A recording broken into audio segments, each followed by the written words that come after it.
Avez-vous déjà imaginé découvrir, au moment le plus important de votre vie, que la personne en qui vous aviez le plus confiance cachait un secret dévastateur? Imaginez-vous être au centre de l'attention, sur le point de vivre ce qui devrait être le jour le plus heureux de votre vie, et tout à coup, tout s'effondre. Ce n'est pas de la fiction, c'est la réalité. Et le pire? Le coup vient de quelqu'un dont vous ne vous seriez jamais douté. Lucia était sur le point de se marier avec Eric, son compagnon de longue date, quelqu'un en qui elle avait une confiance totale. Mais au moment tant attendu, surgit une trahison venant de celle qu'elle considérait comme sa meilleure amie, Camille. Une intrigue pleine de mensonges, de secrets et de manipulations qui va tout changer à jamais. Et le plus surprenant, c'est l'entrée de Victor dans cette histoire, une figure qui, de manière inattendue, jouera également un rôle majeur dans cette confusion. Vous voulez savoir ce qui s'est passé ensuite? Restez avec moi, vous ne croirez pas ce retournement de situation. Les masques vont tomber et les vrais sentiments vont être révélés. Et si vous aimez les histoires surprenantes comme celle-ci, abonnez-vous dès maintenant à la chaîne Histoire de la vie et activez la cloche pour ne rien manquer. Je m'appelle Lucia Carter et j'ai 26 ans. Je sors avec mon petit ami, Eric, depuis 3 ans, et nous vivons ensemble depuis 2 ans et demi. En ce moment, nous sommes pratiquement mariés de fait, et nous avons enfin décidé de célébrer un mariage. La personne qui s'est le plus réjouie de notre mariage était mon amie d'enfance, Camille. Elle a déménagé dans la maison d'Aix-en-Grave côté quand nous étions à la maternelle, et depuis lors, nous avons été comme les meilleures amies, presque comme des sœurs. Nous parlions toujours de nos problèmes de couple, et quand j'ai commencé à vivre avec Eric, elle a été la première personne à qui je l'ai présenté. Maintenant que le mariage était proche, je voulais que Camille le célèbre avec nous. Alors je lui ai demandé de prononcer le discours au nom de mes amis, pensant que nous resterions des confidentes intimes à l'avenir. Mais quand est venu le moment de couper le gâteau, Camille m'a soudainement écarté et a pris le couteau. Elle m'a poussé si fort que j'étais choquée, et en plus elle m'a arraché le couteau, me laissant complètement confuse. « Camille, que fais-tu » demandai-je, perplexe. « Que crois-tu ? C'est moi qui vais couper le gâteau. Pas toi, répondit-elle avec arrogance. « De quoi parles-tu » demandai-je, incrédule, espérant qu'Eric interviendrait. Avec un grand sourire sur le visage, Camille demanda à Eric. « Ça va si je le fais » J'étais sûre qu'Eric l'arrêterait. C'est ce que je pensais, mais j'avais complètement tort. Incroyablement, il dit. « Bien sûr, ce sera un grand souvenir, dit Eric avec un sourire, et ils ont tenu le couteau ensemble. Même le personnel du lieu était surpris, ne sachant pas s'il fallait intervenir ou non, après tout le marié souriait si joyeusement. D'un autre côté, j'étais complètement stupéfaite, incapable de comprendre ce qui se passait.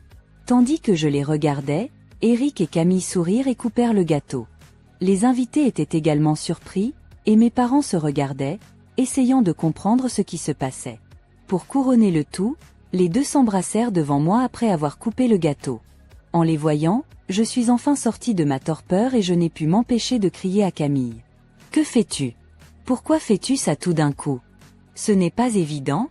Eric est trop bien pour toi, répondit Camille avec dédain. Trop bien ? Eric est mon fiancé. Eric, pourquoi ne l'arrêtes-tu pas ? Criai-je, incapable de croire ce qui se passait.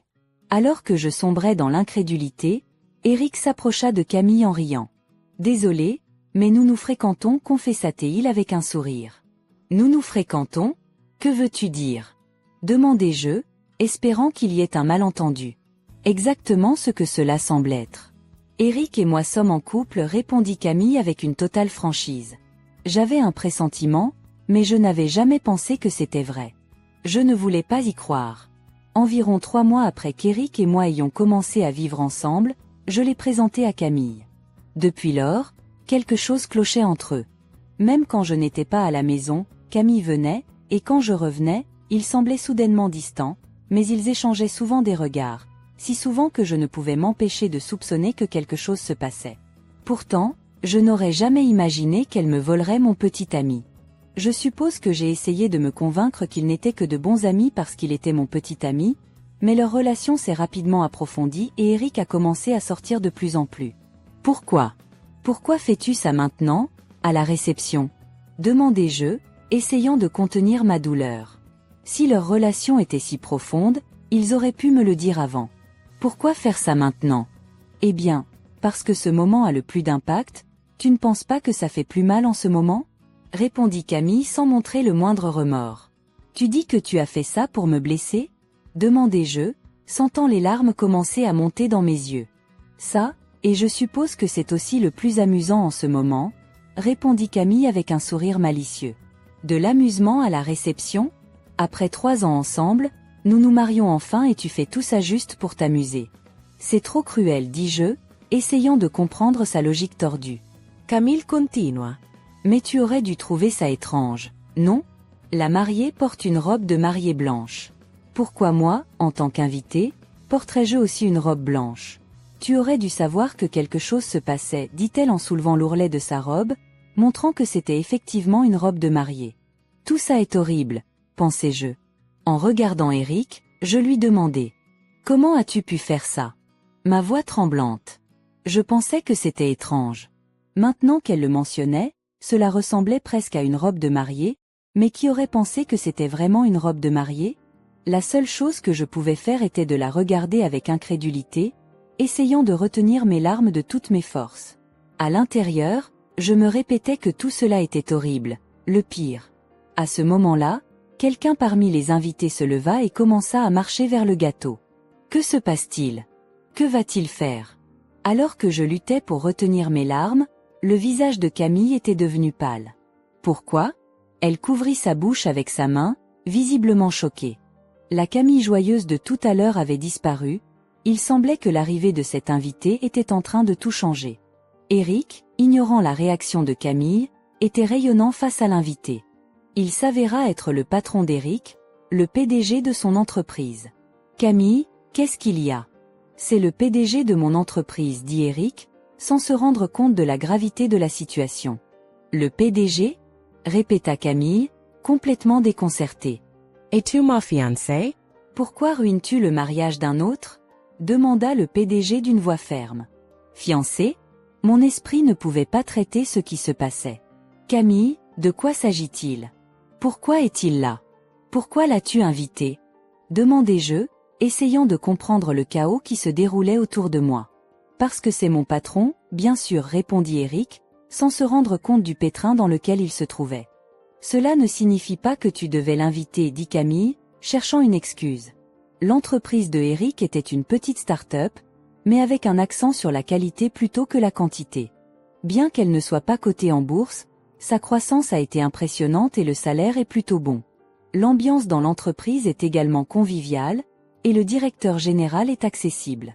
Alors, quand Eric a dit qu'il allait l'inviter, je ne m'y suis pas opposée. En fait, j'étais ravie de rencontrer quelqu'un qui avait créé une entreprise aussi jeune et qui avait eu tant de succès. Mais pour Camille, cela devait être une grosse erreur de calcul. Après tout, elle n'arrêtait pas de se vanter de son incroyable réussite, et maintenant cette même personne l'avait surprise en train de voler mon fiancé et de couper le gâteau de mariage avec lui. C'était probablement le pire scénario pour elle. Je suis le fiancé de Camille, mais quelle est exactement ta relation? Demanda le PDG, sa voix pleine d'autorité. Eh bien, vous voyez, ceci n'est qu'une blague. Nous voulions juste surprendre Lucia. C'est tout, répondit Camille, essayant de minimiser la situation. Une blague? Couper le gâteau lors d'une cérémonie aussi importante que le mariage de ta femme te semble être une blague? Le PDG regarda Eric avec désapprobation. Eh bien, c'est juste une blague, essaya de se défendre Eric, mais sa voix tremblait. Comment penses-tu que ta femme se sent à ce sujet? Demanda le PDG, d'un ton sévère. Eric resta silencieux, incapable de répondre. La tension dans la salle était palpable. Alors, que se passe-t-il vraiment entre vous deux? Insista le PDG, sa patience s'épuisant. Finalement, Eric, les mains serrées et tremblantes, regarda directement le PDG. Nous avons une relation. Nous nous aimons, confessa-t-il, bien que sa voix trahissait le manque de conviction. Qu'est-ce que tu racontes? Ça suffit, Eric. Ce n'est pas vrai, intervint Camille, essayant de détourner l'attention. Victor, nous n'avons pas de relation et nous ne nous aimons pas. Tout était une blague, juste un malentendu. Camille, ça ne sert à rien de mentir maintenant. Tu ne peux plus le cacher, dit le PDG. Je ne mens pas. Non, je te dis que nous n'avons pas de relation. Tout cela n'était qu'une blague, insista TL, mais il était évident que ces paroles ne convainquaient personne. Comment as-tu pu, Camille? Tu es fiancée avec moi, mais tu voyais un autre homme, dit le PDG, sa voix pleine de déception. Non, ce n'est pas ça, répondit Camille, mais son ton n'était pas convaincant. Je suis désolée pour Lucia, mais celle que j'aime vraiment, c'est Camille, intervint Eric, sans se rendre compte de la gravité de ses paroles. De quoi parles-tu? Tu trompes la femme avec laquelle tu allais te marier et tu penses que cela fait de toi un homme. Tu crois que faire cela te rend viril? Demanda le PDG, d'un ton chargé de mépris. La salle éclata en applaudissements.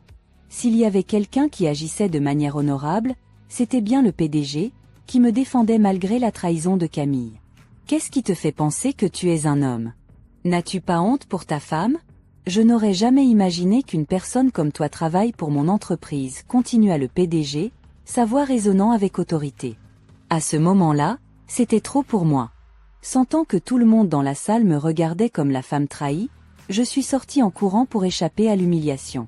Comme si mon départ était un signal, tous les invités, amis comme famille, commencèrent aussi à partir. Le seul qui resta jusqu'à la fin fut le PDG, mais même lui finit par quitter la salle, leur lançant à tous les deux un regard de dédain. Cela devait être notre mariage parfait. Pourquoi? Pourquoi tout a-t-il si mal tourné? J'aurais dû savoir que quelque chose n'allait pas avec Eric depuis le début. Après avoir fui la salle, je suis allée dans la loge et j'ai commencé à me démaquiller, mon maquillage étant coulé par les larmes.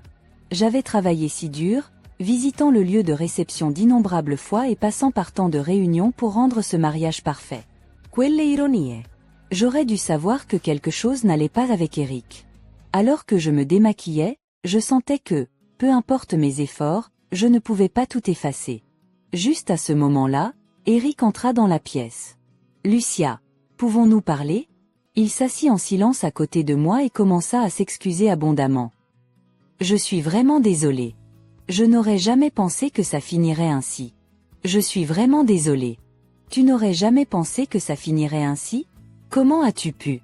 Personne n'aurait pu voir cela venir, répondis-je, ma voix pleine de douleur. Peut-être, mais je me suis laissé emporter. Camille a dit que ce serait amusant si la mariée était échangée pendant la découpe du gâteau. Moi aussi, je pensais que ce serait amusant et que ce serait un moment mémorable, essaya d'expliquer Eric, mais ses paroles ne faisaient qu'augmenter ma frustration. Comment as-tu pu prendre cela aussi à la légère? N'avais-tu aucune idée de ce que je ressentirais? Je lui reprochai, sentant que ma douleur s'intensifiait. Je suis désolé, je voulais juste rendre Camille heureuse, répondit Eric, sans se rendre compte de la gravité de ses paroles. C'est la chose la plus basse que j'ai jamais entendue. Es-tu là pour t'excuser ou pour te vanter? Demandai-je, sentant que ma patience s'épuisait. Je ne suis pas là pour m'excuser, essaya de se corriger Eric. C'est drôle, parce que tout ce que j'entends, c'est à quel point tu aimes Camille, répondis-je avec sarcasme. Eh bien, oui, je l'aime, admit Eric sans montrer de remords. Je vois. Ce n'est pas que j'étais malheureuse avec toi, mais être avec Camille m'excite. Elle dit toujours des choses folles, elle a des idées complètement hors du commun, c'est excitant, continua-t-il sans comprendre le mal qu'il causait. Je vois. Alors ce n'est pas ta faute, dis-je avec amertume. Crois-moi, je n'ai jamais pensé que c'était ma faute, répondit Eric, sans capter l'ironie de ses mots. C'est bien, je m'inquiétais que tu commences à te blâmer, répondis-je, sentant mon cœur se briser encore plus. Ne t'inquiète pas, il est clair que toi et Camille êtes responsables ici. Je n'ai rien fait de mal, dis-je, sachant que je ne pouvais plus supporter sa présence. Alors tu vas couvrir tous les frais de ce mariage, n'est-ce pas? On pourrait les partager, suggéra Eric avec audace. Bien sûr que non, répondis-je, mon ton plein d'indignation. Oui, je m'en doutais, murmura Eric, réalisant qu'il n'avait pas d'échappatoire. Et, Eric, pourquoi ne m'as-tu pas dit cela plus tôt? Si tu voulais épouser Camille, tu n'avais pas besoin de l'exposer à la réception. Tu avais de nombreuses occasions, n'as-tu pas pensé que cela provoquerait un scandale? Demandai-je, essayant de comprendre sa logique tordue. Je ne voulais pas te le dire avant, mais Camille a insisté pour que ce soit à la réception. Elle a dit que cela aurait plus d'impact de cette manière, et j'étais d'accord. Je lui ai dit que ce serait trop cruel pour toi, mais elle a dit que ce serait amusant. Alors je l'ai fait, confessa Eric, sa voix pleine de regret. Je vois. Eh bien, alors c'est fini, dis-je, ma voix ferme. Attends, quoi? Demanda Eric, son desespoir evident. Si tu aimes Camille, alors tu devrais être avec elle, lui dis-je, décidé. Non, ce n'est pas ça. Je ne vais pas épouser Camille, répondit-il, me surprenant. Que veux-tu dire? Demandai-je, ne comprenant pas sa révélation soudaine. J'aime Camille, mais je crois que je ne peux être heureux que dans un mariage avec toi. Camille ressent la même chose. Elle dit qu'elle apprécie le romantisme avec moi, mais qu'elle devrait épouser Victor. Alors, puisque ce n'est qu'une relation romantique, il n'est pas nécessaire que nous rompions, essaya-t-il d'expliquer, comme si ses paroles avaient du sens. ¿Qué disto? Je suis la seule avec qui tu veux te marier et tu penses que cela me rendra heureuse?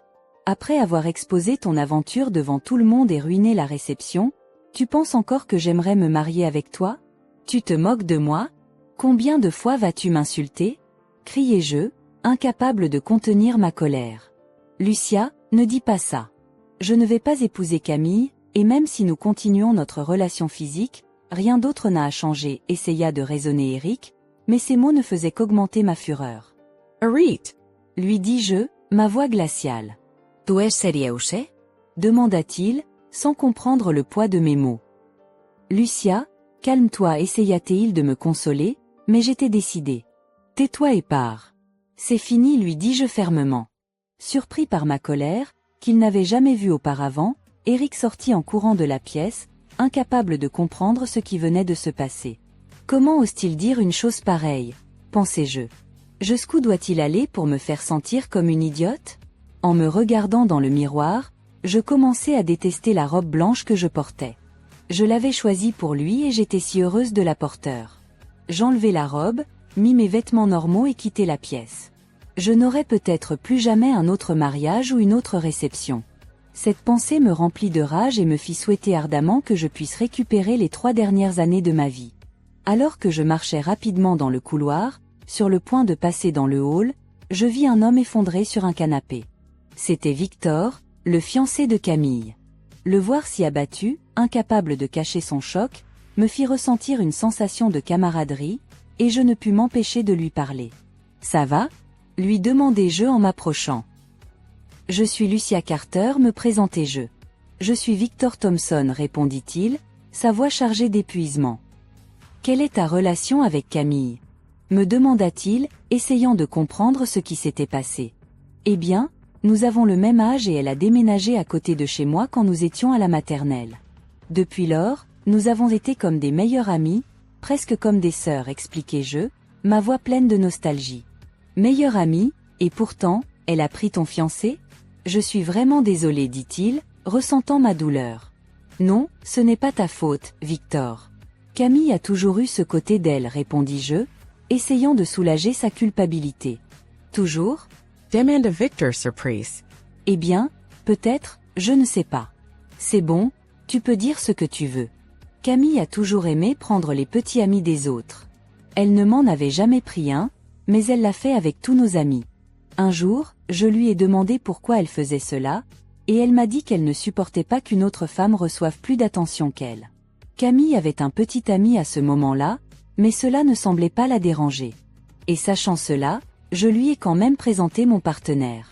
Elle n'avait jamais pris un de mes petits amis avant, alors j'ai pensé que cette fois aussi, ce serait bon.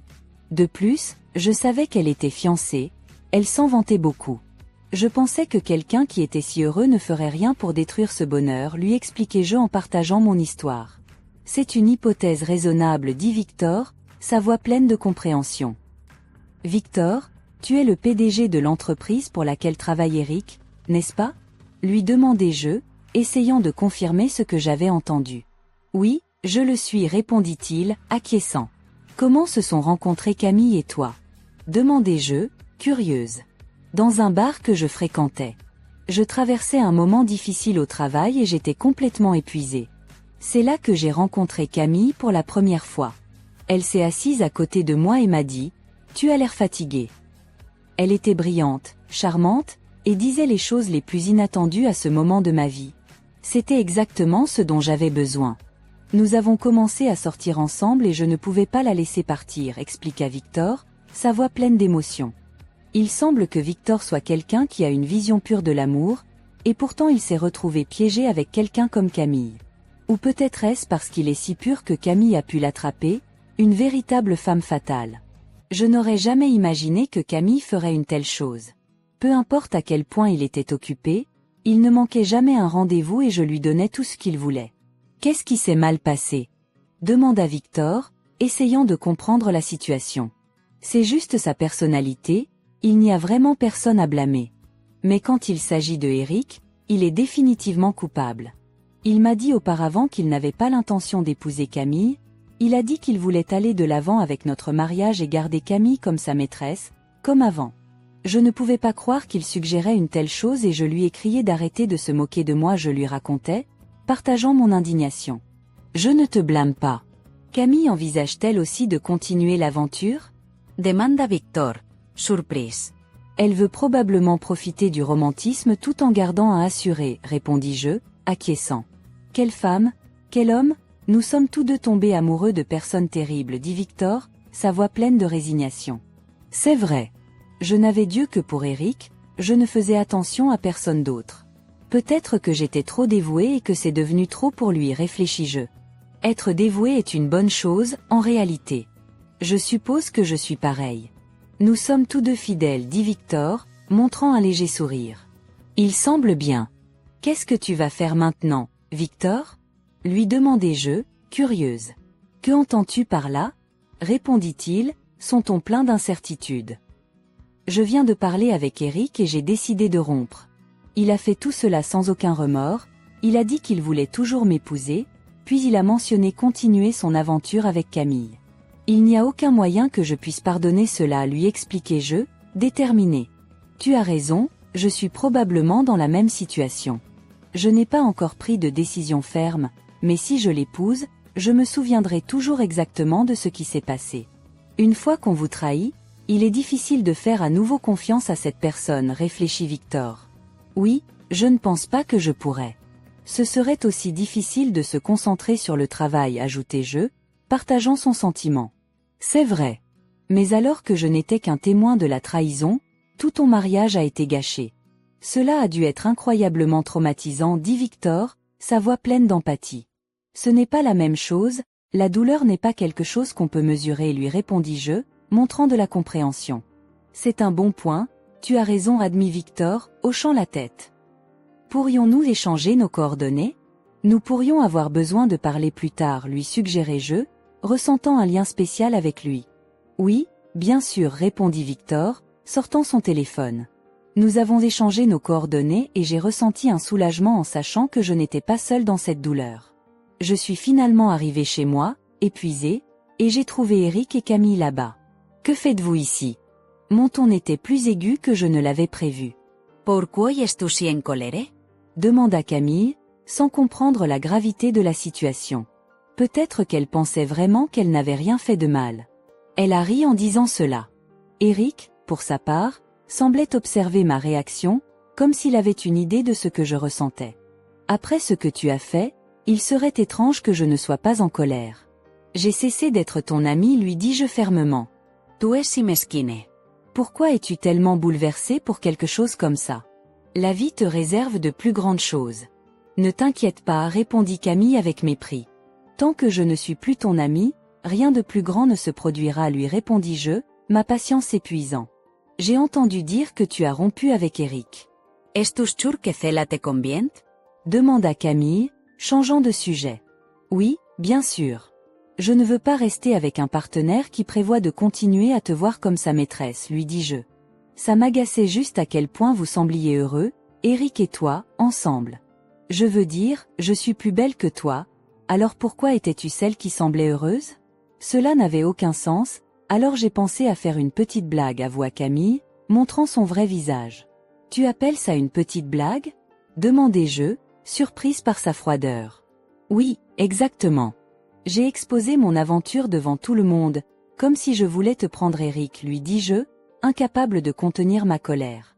Eh bien, c'est ce que j'ai fait, mais je ne voulais pas dire ça, répondit Camille, son ton plein de désinvolture. Vraiment? Demandai-je, sans pouvoir croire ses paroles. De quoi parles-tu? Pourquoi ne le comprends-tu pas? Il n'y a pas besoin d'être aussi en colère. Pourquoi ne partagerions-nous pas Eric? Suggéra Camille, comme si son idée était raisonnable. Le partager? Tu es follé. Ça n'arrivera pas, répondis-je, sentant que sa proposition était une pure folie. Eh bien, je pourrais le faire.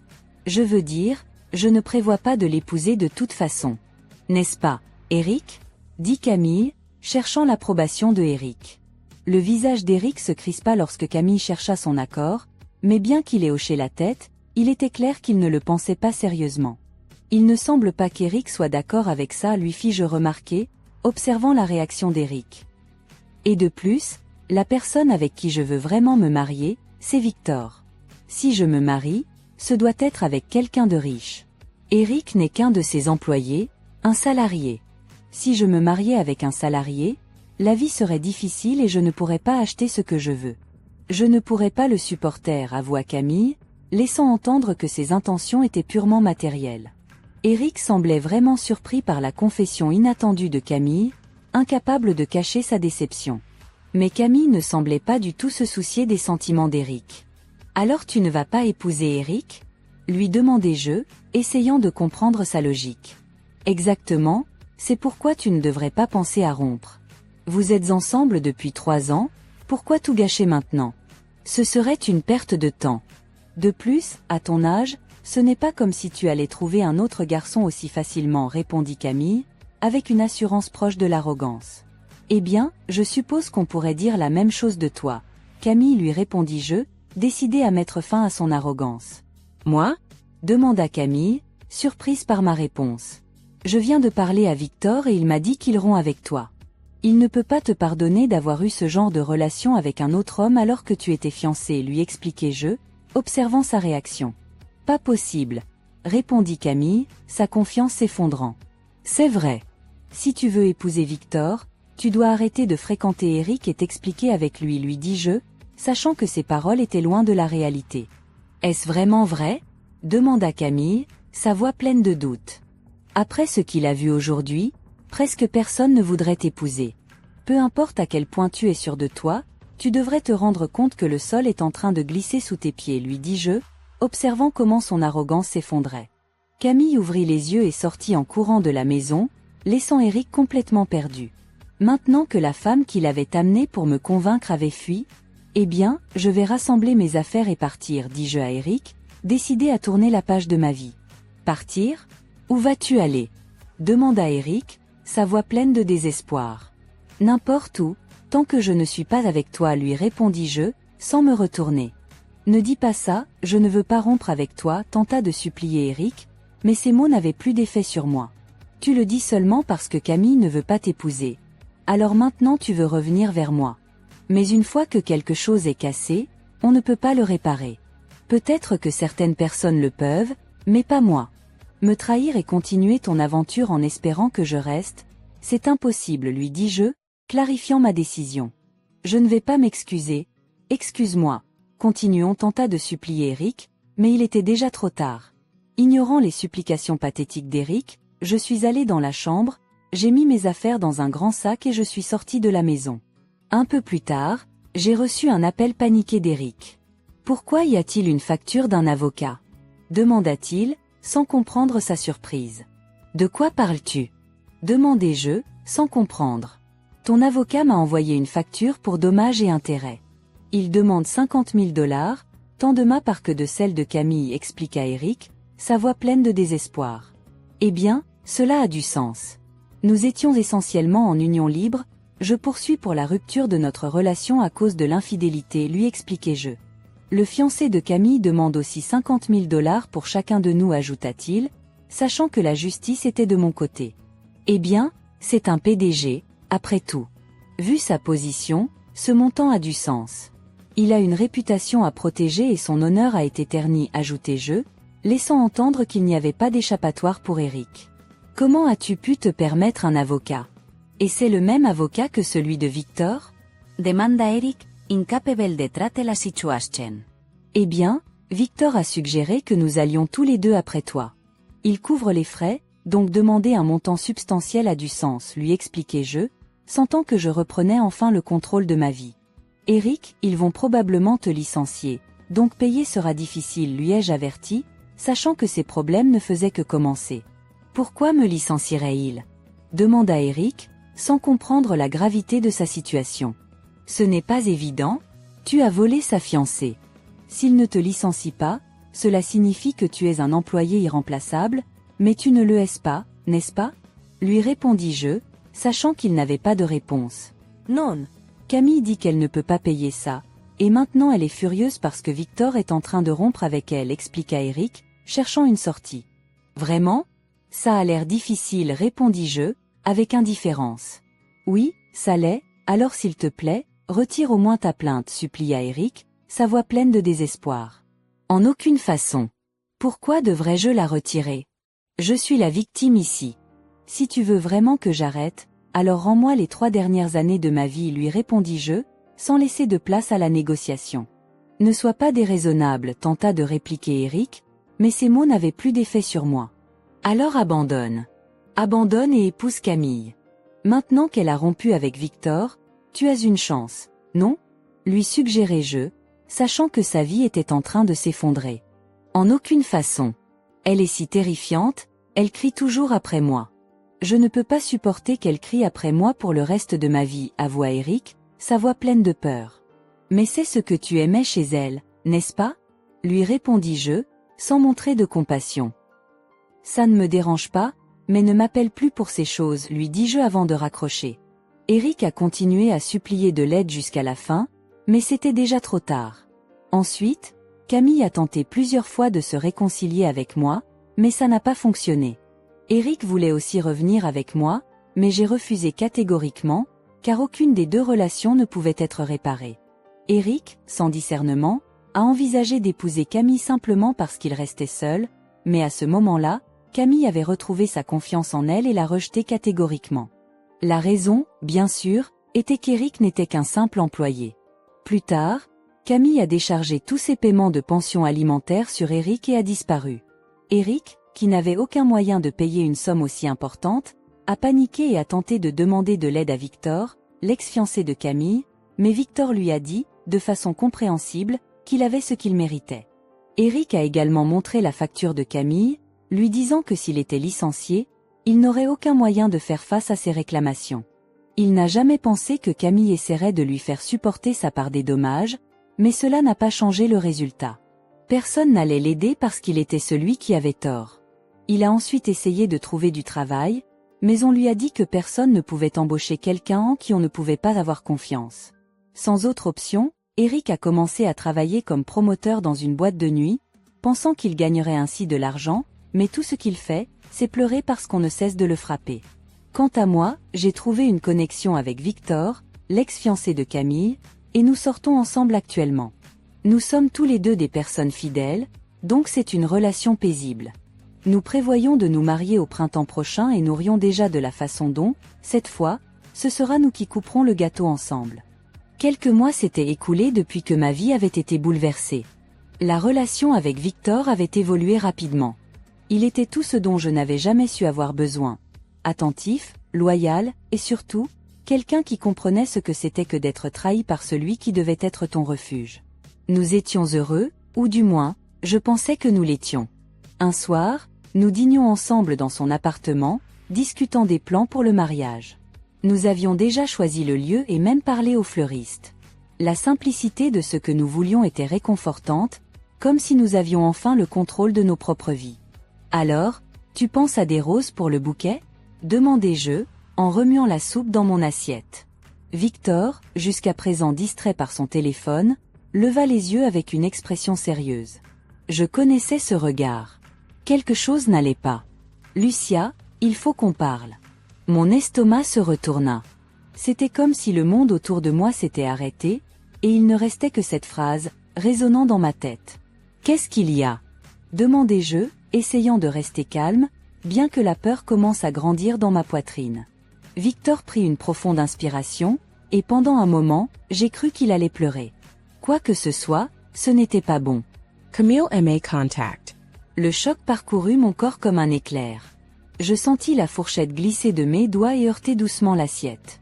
Son nom, encore une fois, comme un fantôme que j'essayais désespérément d'oublier. Quoi?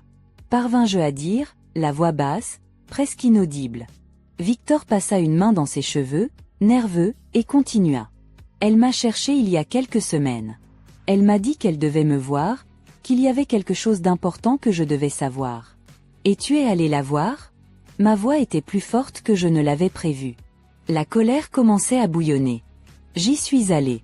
Il me regarda directement, comme s'il implorait que je comprenne. J'avais besoin de réponses, Lucia. J'avais besoin de comprendre pourquoi elle avait fait ce qu'elle avait fait. Une partie de moi était encore coincée dans tout ça. Je me levai de la table, incapable de rester assise pendant qu'il parlait d'elle, de la femme qui avait détruit nos vies de façon si différente. Et qu'est-ce qu'elle t'a dit ? Demandai-je, les bras croisés, essayant de contrôler le tremblement dans mes mains. Victor poussa un long soupir et se leva également, marchant vers la fenêtre, évitant de me regarder. Camille a dit que ce qui s'était passé entre elle et Eric n'était pas juste une aventure, c'était planifié. Comment ça, planifié ? Ma voix sortit presque en un murmure. Quelque chose de plus sombre allait apparaître, je pouvais le sentir. Elle a dit que tout avait commencé des mois plus tôt, lorsqu'Eric avait appris que l'entreprise traversait des difficultés. Il avait besoin de se démarquer, de rester sur le radar du PDG. Alors, Camille a eu l'idée de créer cette alliance entre eux. Utiliser son attirance pour garder Eric proche, le manipuler, et en échange, il l'aiderait à progresser dans l'entreprise. L'incrédulité m'envahit. Cela semblait fou, quelque chose que l'on voit dans les films, mais que l'on n'imagine jamais dans sa propre vie. Alors elle t'a utilisé, continuai-je, essayant de rassembler les pièces. Elle a utilisé ton statut, ta position, pour obtenir ce qu'elle voulait. Victor hocha la tête, se tournant enfin vers moi. Ses yeux étaient pleins de regrets. Je suis tombée dans le piège. Lorsque j'ai découvert la liaison, je pensais que ce n'était que cela, une trahison. Mais maintenant, je réalise qu'il jouait à un jeu beaucoup plus grand, et que je n'étais qu'un pion. Eric ne s'est jamais soucié de Camille. Il l'a gardée près de lui pour ne pas perdre son emploi et pour se venger de moi. Je m'effondrai sur le canapé, sentant le poids de la révélation m'écraser. Tout ce que je pensais du passé, de la trahison d'Eric, semblait maintenant faire partie d'un plan beaucoup plus froid et calculé. Il avait détruit notre relation par pur intérêt. Et qu'est-ce qu'elle voulait de toi ? Pourquoi t'as-t-elle contacté maintenant ? Demandai-je, encore en train de traiter toutes ces informations. Camille voulait s'excuser, dire qu'elle avait tout rompu avec Eric après avoir réalisé qu'il ne la prendrait jamais au sérieux. Mais la véritable raison... Victor hésita un instant, luttant pour trouver les mots justes. Elle a des problèmes financiers. Après tout ce qui s'est passé, elle a perdu son emploi et est fauchée. Je sentis mon estomac se retourner. Camille, la femme qui avait détruit tant de vies, voulait maintenant que Victor la sauve. « Et qu'as-tu fait ?» demandai-je, craignant la réponse. Je l'ai rejetée, bien sûr. Je lui ai dit qu'il n'y avait rien que je pouvais faire pour elle. Que la vie qu'elle avait choisie lui faisait enfin payer le prix. Un moment de silence s'installa. Un silence lourd, chargé de tout ce qui n'était pas dit. Je savais que Victor ne me dirait pas tout d'un coup. Il était ainsi, il gardait les parties les plus difficiles pour plus tard. Il y a encore quelque chose, n'est-ce pas ? Demandai-je, le regardant directement. Victor baissa la tête. Camille est enceinte. Le sol sembla disparaître sous mes pieds. Ma tête tourna, et pendant un moment, je ne pus former une seule pensée cohérente. Et, tu penses que... J'essayais de parler, mais les mots ne sortaient pas. Elle a dit que l'enfant était d'Eric, mais... Victor s'arrêta, ses yeux rencontrant enfin les miens, elle n'en est pas certaine. Je m'éloignai de lui, les larmes commençant à couler sans contrôle. Qu'est-ce que c'était ? Une mauvaise blague du destin ? Camille, la femme qui avait tout détruit autour de moi, portait maintenant un enfant qui pourrait être celui de Victor ? Je ne sais pas quoi faire, Lucia. Je t'aime, mais je ne peux pas ignorer cette possibilité. Si cet enfant est le mien, Tu vas retourner vers elle ? Complétai-je, la voix pleine de douleur et d'incrédulité. Victor ne répondit pas immédiatement. Son silence fut plus dévastateur que n'importe quel mot qu'il aurait pu prononcer. Je me levai du canapé, sentant une vague de désespoir et de fureur me submerger. Je pensais que nous avions quelque chose de réel, Victor. Après tout ce que nous avons traversé, je pensais que toi, de toutes les personnes, serais différent. Mais maintenant, tu me dis que tu es prêt à tout jeter par la fenêtre pour Camille ? Ma voix tremblait d'émotion. Ce n'est pas ça. Je ne retournerai pas vers elle, mais si cet enfant est le mien, je devrais être présent dans sa vie. Et cela va tout changer. Mes yeux se remplirent de larmes tandis que j'essayais d'absorber ces paroles. Ce n'était pas juste. Pas après toute la souffrance que Camille avait déjà causée. J'ai besoin de temps, dis-je, la voix tremblante. Je ne peux pas penser clairement maintenant. Victor essaya de s'approcher, mais je levai la main, lui signalant de s'arrêter. S'il te plaît, Lucia, nous pouvons résoudre cela ensemble. J'ai juste besoin d'espace, insistai-je, marchant vers la porte. Dès que je fermai la porte derrière moi, je m'adossai contre le mur du couloir, essayant de contrôler ma respiration. Tout s'effondrait à nouveau, et je ne savais pas si je serais capable de supporter une autre déception. Mais une chose était claire. Mon histoire avec Victor et Camille n'était pas encore terminée. Quelque chose de plus grand allait se produire, et j'allais devoir être plus forte que jamais pour affronter ce qui m'attendait. Maintenant que nous sommes arrivés à la fin de cette histoire pleine de rebondissements et d'émotions intenses, il est important de réfléchir aux leçons que nous pouvons tirer de tout ce qui s'est passé.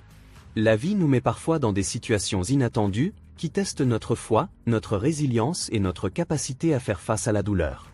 Dans le cas de Lucia, Victor et même de Camille, nous avons vu comment des décisions impulsives, le manque d'honnêteté et le désir de manipuler des situations peuvent détruire non seulement des relations, mais aussi des vies. Peut-être que la leçon la plus claire ici concerne la confiance. Lorsque nous faisons confiance à quelqu'un, nous lui confions une partie très précieuse de nous-mêmes. Lucia faisait confiance à Eric, à Camille et même à Victor, croyant que leurs sentiments étaient réciproques et sincères. Mais la trahison est venue de là où elle s'y attendait le moins. Cela nous enseigne que, aussi douloureux que cela puisse être, parfois les personnes en qui nous avons le plus confiance peuvent nous décevoir, et cela fait partie de notre parcours. Cependant, nous ne devons pas laisser ces déceptions définir qui nous sommes ou déterminer notre avenir. Lucia, même après avoir affronté toutes ces trahisons, a choisi de se relever, d'aller de l'avant et de ne pas laisser la douleur contrôler sa vie. Victor, quant à lui, a réalisé que même celui qui semble être le méchant d'une histoire, comme Camille, porte ses propres fardeaux et regrets. Mais tout le monde a-t-il appris de ses erreurs? Cette histoire nous rappelle que nous devons toujours être attentifs aux intentions des personnes qui nous entourent, mais aussi que la vie nous offre l'occasion de recommencer, d'apprendre et de grandir. Peut-être que ce qui nous retient le plus, à la fin de tout cela, c'est l'idée du pardon. Est-il possible de pardonner à quelqu'un qui nous a trahis si profondément? Est-il possible de reconstruire la confiance après tout ce qui s'est passé? Pour certaines personnes, oui, pour d'autres, le pardon est un processus long et douloureux, mais qui, au final, apporte la guérison. Maintenant, je veux entendre votre avis. Qu'est-ce que cette histoire vous a appris? Avez-vous déjà vécu une situation similaire? Comment avez-vous géré cela? Laissez votre commentaire, car j'aimerais connaître votre opinion. Continuons cette conversation dans les commentaires, et qui sait, nous pourrions échanger des expériences qui nous aideront à mieux comprendre la vie. De plus, si vous avez aimé cette histoire et que vous souhaitez voir plus de contenu comme celui-ci, n'oubliez pas de laisser un like et de vous abonner à la chaîne Histoire de la vie. En vous abonnant, vous suivrez des histoires réelles, émouvantes et inspirantes, toujours avec une touche de réflexion et des enseignements qui peuvent changer notre façon de voir le monde. Et bien sûr, activez la cloche pour ne manquer aucune nouvelle vidéo. En parlant d'enseignement, cette histoire nous amène aussi à une réflexion bien plus profonde, l'amour inconditionnel. Et je ne parle pas seulement de l'amour romantique ou de l'amitié, mais de l'amour que Dieu a pour chacun de nous. La parole de Dieu, dans l'évangile de Jean 3h16, nous transmet un message puissant, car Dieu a tant aimé le monde qu'il a donné son Fils unique, afin que quiconque croit en lui ne périsse pas, mais ait la vie éternelle. Ce verset nous enseigne le plus grand acte d'amour que l'humanité ait jamais connu. Réfléchissez un instant, Dieu, le Créateur de l'univers, nous a tant aimés qu'il a donné son Fils, Jésus-Christ, pour mourir pour nos péchés. Jésus n'est pas venu pour juger ou condamner le monde, mais pour le sauver. Il nous offre la possibilité de nous réconcilier avec Dieu, d'avoir une nouvelle vie et de trouver la vraie paix, celle qui ne peut être atteinte que lorsque nous nous rendons à son immense amour. Cet amour est bien plus grand que n'importe quelle déception, trahison ou douleur que nous pourrions affronter ici sur terre. L'amour de Dieu est inconditionnel.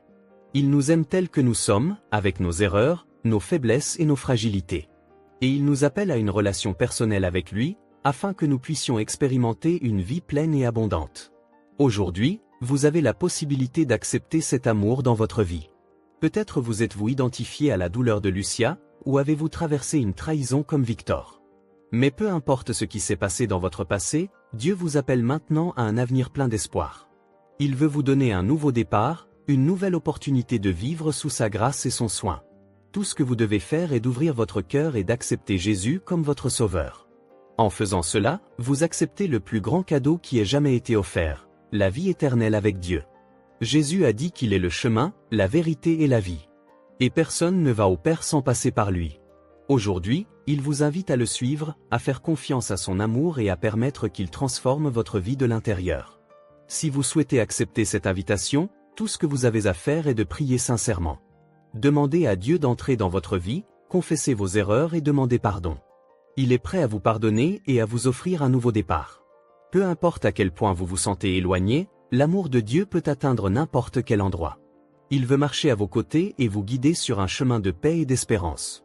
Alors, je vous invite à réfléchir. Êtes-vous prêt à franchir ce pas de foi? Si oui, faites cette prière avec moi. Seigneur Jésus, je reconnais que j'ai besoin de toi. Je crois que tu es mort sur la croix pour mes péchés et que tu es ressuscité pour me donner la vie. Aujourd'hui, je t'accepte comme mon unique et suffisant sauveur. Pardonne-moi pour toutes mes erreurs et viens habiter dans mon cœur. Je te remets ma vie et je fais confiance en ton immense amour. Au nom de Jésus, Amen. Si vous avez fait cette prière, sachez qu'aujourd'hui est un jour de fête dans le ciel, car vous avez choisi le chemin de la vie. Et j'aimerais savoir. Laissez un commentaire pour dire que vous avez accepté Jésus, afin que nous puissions prier pour vous et vous soutenir dans cette nouvelle marche. Et bien sûr, abonnez-vous à la chaîne Histoire de la vie pour continuer à suivre des histoires qui apportent des leçons importantes et des messages d'espoir dans votre quotidien. N'oubliez pas de laisser un like et de partager cette vidéo avec quelqu'un qui pourrait avoir besoin d'entendre ce message d'amour et de rédemption. À la prochaine vidéo, et que Dieu bénisse abondamment votre vie.